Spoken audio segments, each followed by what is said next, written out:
Жители Ухтинского Дежнева обсудили наболевшие вопросы с общественниками и коммунальщиками. Поселения организовали рабочую встречу в населении прямо на улице. Решение каких проблем ждут дежневцы, узнала Виктория Науменко.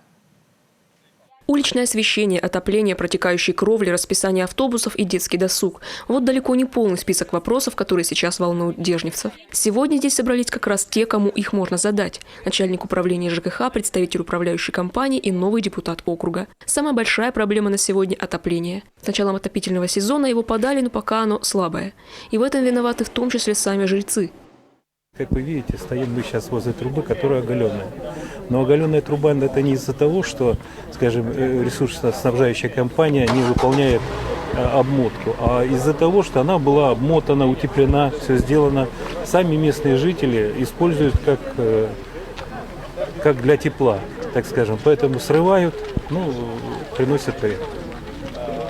Обращение было к жителям о том, чтобы увидев, так скажем, такие инциденты, если будут, чтобы они обращались непосредственно в полицию. Тепловики обещают восстановить обмотку в самое ближайшее время. Но ее, как выясняется, нужно еще и охранять. Камеры наблюдения возле трубы – это дополнительная оплата их обслуживания, которую будут взимать жильцов. И этот вариант отпадает, поскольку среди них, увы, немало неплатежеспособных. Долги по коммунальным услугам – еще одна причина проблем. Но из-за злостных неплательщиков страдают в том числе и законопослушные граждане. Вот почему решением этих вопросов в скором времени займутся юристы новой муниципальной управляющей компании, которая начнет обслуживать этот микрорайон. Прежняя организация отказалась. Нам отдают в основном те дома, которые идут по постановлению, то есть от них отказываются все управляющие компании.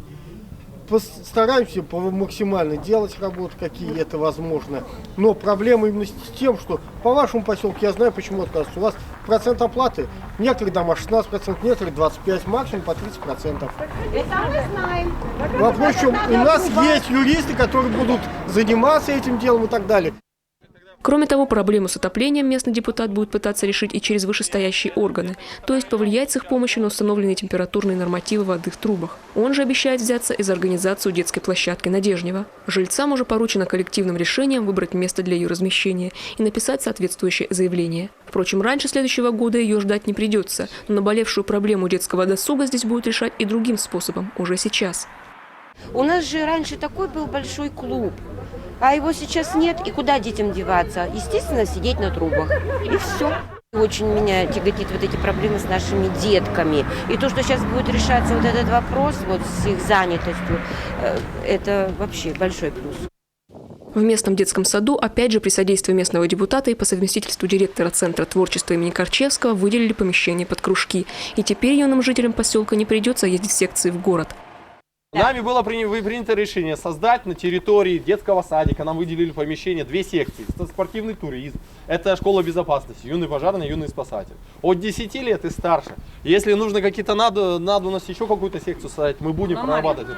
Теперь смотрите, объявление. Скажите своим детям, скажите соседям ваших детей, чтобы весь поселок знал. В пятницу 18:00, в пятницу, в 18:00 в садике состоится встреча и сразу запись. Сегодняшняя встреча оказалась плодотворной. Главное, что все наболевшие проблемы жителям удалось не только озвучить, но и получить столь нужные рекомендации от специалистов. Мы очень рады, что есть хоть какой-то контакт, что будем сотрудничать, и мы очень довольны от этой встречи. Надеемся на сотрудничество и в дальнейшем на все 5 лет. До конца недели пройдет еще ряд встреч с жителями. Так, со дня на день здесь ждут представители теплоснабжающей компании. И пусть пока оперативно удается устранить не все проблемы разом, главное, что долгожданные первые шаги на пути к их решению сделаны. Виктория Науменко, Павел Лагутин, телеканал Юрган, Ухта.